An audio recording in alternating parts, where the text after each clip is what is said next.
Be Wealthy and Smart, episode 601.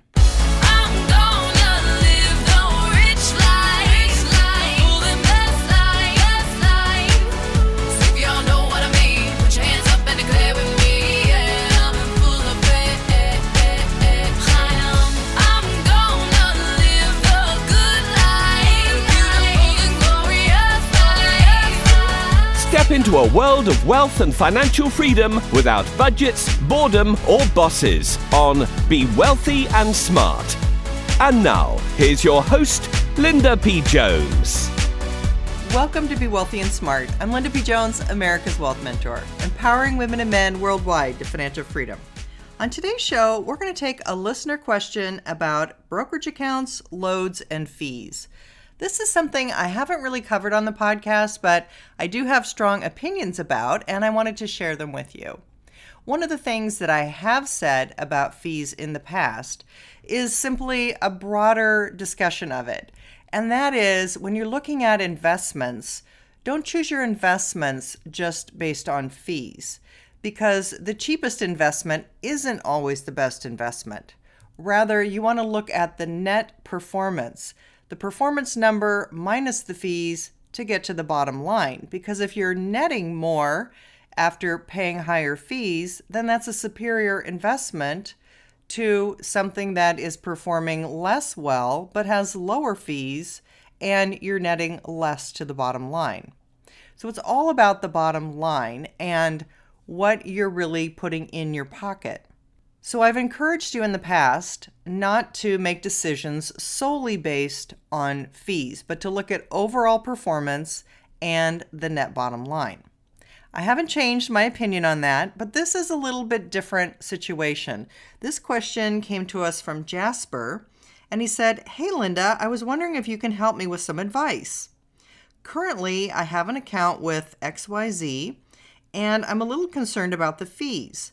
Right now, my advisor gets 1.15% of my Roth IRA and 2% on my stocks. I was wondering if it's worth me staying there since I'm getting help from an advisor, or would it be a good idea to look at opening a self-management account with a company like Fidelity? The reason why I'm trying to focus on staying with XYZ or switching is because I plan on investing $60,000 more into the market. My advisor keeps pushing for me to put it into stocks and hold them for a while, but I really want to put them in mutual funds and index funds for a safer bet. If you can give me any advice on what would be best for me to do, I'd greatly appreciate it. I'm a big fan of your show and look up to you as a mentor. You have been a big help in the finance area of my life. Thank you for everything. I hope to hear from you. Jasper." Well, Jasper, this is a great question, and as I said, something that I haven't really delved into a lot on the podcast other than to give the broad brush about performance. But your question is different because your question is really about the account that you're putting your money into and the fees that are charged on the account. So let me just say that, first of all, a lot of fees are charged around the 2% level for accounts where you have a fee-based advisor or an advisor who charges fees. And if you have less than $1 million, generally they are going to charge you between 1.5% to 2%. And once you get to $1 million of assets with them, they will generally reduce it to a 1% fee. So the more money you have with a company, the lower the fees go. Now, you mentioned that you're getting help from your advisor, but you didn't say how good the help was. Are his investment selections good choices? Have they been performing for you? He wants to invest in individual stocks, which, unless you have an account large enough to diversify properly, I really wouldn't recommend. So for him to be going and putting you right into individual stocks is maybe not a great strategy. But then again, I don't know the total assets that you have in your account currently. I only know that you want to add $60,000 more. Years ago, the way that brokerage accounts were set up was you would pay a transaction when you bought or sold an investment, or you would buy and pay a bigger commission on the front end with a mutual fund. And over time, the ways that brokerage accounts have changed is more to this fee-based situation. The whole strategy behind that was for the brokerage firm to have more reliable revenue on a quarterly basis, because many of these companies are publicly traded companies. They have to have quarterly earnings reported publicly. And so this was more of an income stream that would be reliable and give them reliable earnings to help their stock price, and also to help their financial advisors have more regular paychecks rather than be reliant on someone coming in and making trades in their account. This way, when they're paid a fee, they're getting money every single month based on the fees that are charged in your account. It was better for the brokerage firm, but not necessarily better for the client. Although their argument is, well, if you're winning and your account is going up, then I'm making more money as a broker, they say, because I'm collecting more fees. So it's a win-win for both of us. The reality is you're paying a lot more money out of your pocket than you used to under the old model, because under the old model, you only paid commission when you bought or sold and made a transaction. So the fees have really gone up over the past, I'd say, almost 20 years, maybe 17 years.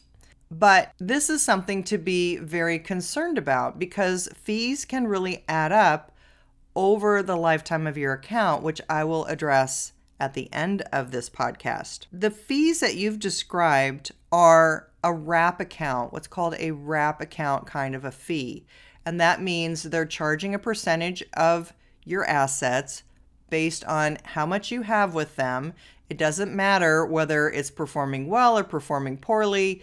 Even in 2009, when the S&P 500 was down 38%, they were still taking out their 2% per year fees.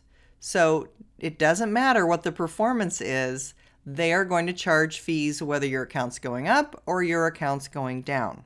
When you have more of a do-it-yourself account and you don't work with an advisor, then you typically have a different structure. They typically are going to charge you just on commissions when you buy or sell something. And they also are going to have a schedule of different mutual fund choices. You could have what's called a front-end load on your mutual fund. That means you pay a commission when you buy it on the front end. And that could be up to 5.75%. They're all different fee schedules, but you would pay a commission when you bought the mutual fund. Now, there's some mutual funds where you don't pay anything up front, but they do have a back end load. That means when you sell it, you pay a commission. And that could run in a declining commission schedule over maybe a 5 or 6 year period. So if you hold it for less than that period of time, you would pay a commission if you sold that mutual fund when you have a back-end sales charge. And the third type of mutual fund is a no-load fund. And that means there's no commission when you buy it, and there's no commission when you sell it, but they may have higher internal fees that you're paying each year. The internal fees typically aren't really published or talked about. They don't show up as a charge in your account. They're mysteriously deducted from your account. And you can look up how much your mutual funds have in terms of internal fees, but it's not something that you see in your account. They're just deducted out.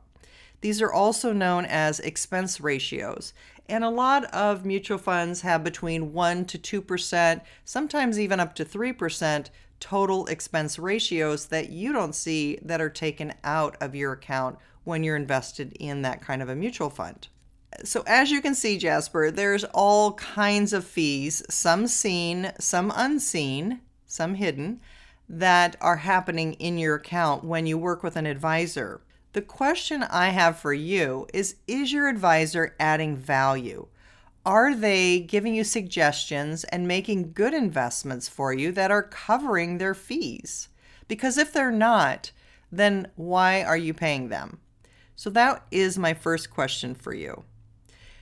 The second point is, if you do it yourself, that is always going to be the cheapest way. It's even cheaper than robo-advisors. So doing it yourself is the absolute cheapest way. It doesn't mean it's always the best way, because if you don't know how to invest or you're not good at selecting investments and you don't know what to invest in, you can really shoot yourself in the foot. So I don't always recommend that everybody do it yourself unless you have some sense of what to invest in your asset allocation, how to put that together, etc. Number 3, I don't recommend that you choose your investments by your fees, but look at the net to your bottom line, as I said at the very beginning. Number 4, one of the most important things in an account is to see the menu of investment choices that you can select from. For example, in a 401k, you often have a very limited and short menu of investments that you can choose, versus going with a brokerage firm like a Fidelity or a Schwab, where you have a very broad menu. You can choose stocks, bonds, mutual funds, exchange-traded funds, all different kinds of investments, and you have the broadest menu available to you, which I really like. I like people being able to have a broad menu and to choose whatever's available and whatever's best for you. Number 5, I also like it when you can get some help. So there are some do-it-yourself apps that are no fee, but then you don't really get help. And I do like it when you can call on an 800 number, talk to an advisor, a licensed individual who can help you consolidate your 401ks into one, roll them into an IRA, for example, and reduce fees by, again, consolidating all of those 401ks you might have out there at other companies and rolling them into an IRA rollover. That can save you a lot of money too, and it's nice to have the help that you don't have to pay for that is at those larger companies. The one thing that very few people talk about is the size of a company. I really prefer large companies, and here's why. Because back in 2009, when we had the horrible crash from 2008 and 9, one of the smaller trading companies, whose name I won't mention, almost went out of business during that time. And I can't imagine the stress of not only having an account be down in the years like 2008 and 9, but also having troubles with your brokerage account going out of business and having to deal with all of that. So I really like to deal with the larger companies. Those tend to be Fidelity and Schwab. Although I don't get paid anything to recommend them, I generally like these two companies and highlight them because of their strength and their size. So I would say to you, I like the idea of you going to a Fidelity as you suggested, if you're not getting your money's worth out of your financial advisor and you feel that you can do it yourself. Because over time, this is going to make a big financial difference in your account. For example, if you had $100,000 in there and you were a young person and had 30 years to have your money invested, at 2% fees, over 30 years, the brokerage account would be charging you $81,000 in fees. If you're an older person and you have 10 years to invest your $100,000 and you're paying 2% average annual fees, over 10 years, you'll be paying $21,000 in fees. So you see, the fees can add up quite a bit. And so I think if you can learn to do it yourself, whether you're in my VIP experience and you know how to do things yourself, or whether you're teaching yourself this on your own and you have some other method of learning, I encourage you to learn to do things yourself and choose your own investments, unless you have a great advisor who really is providing value and making money for you. I hope that answers your question, Jasper. Thank you so much for asking. It was really good, and it was time that I answered more in detail all about the fee question, because now with robo-advisors out there, even though we have discounted fees with robo-advisors, I'm still not crazy about that platform. But I realize it takes time, and it's something that isn't for everybody. But for those of you who take the time to learn how to do your asset allocation, learn about investing, not to let it be something you're fearful of or feel that it takes too much time to do, because it really doesn't. I often say it's sort of like baking, where the time is all spent up front shopping and chopping and preparing, but once you've got it in the oven, you just are checking to make sure that it's done. And that's kind of like investing too. So once you learn the front end, you're going to be set for a long time, and things are going to be hopefully going well for you. There's nothing more empowering than learning how to handle your money, feeling comfortable with it, understanding it, and feel confident with the decisions that you make, and knowing you're in financial control. A great place for you to start learning some more is to get my Wealth Heiress book. I really recommend that you read that and learn all about asset allocation, setting up your account, how to invest. It's all covered in there. People tell me if you like the podcast, the book is like the podcast on steroids. So you're going to love that too. Don't forget, we have the Summer Sizzle contest going through August 28th. 5 people can win wealth mentoring sessions with me. 10 people will win my Wealth Heiress book. And another 10 will win my Wealthy Mindset Blueprint audios valued at $197.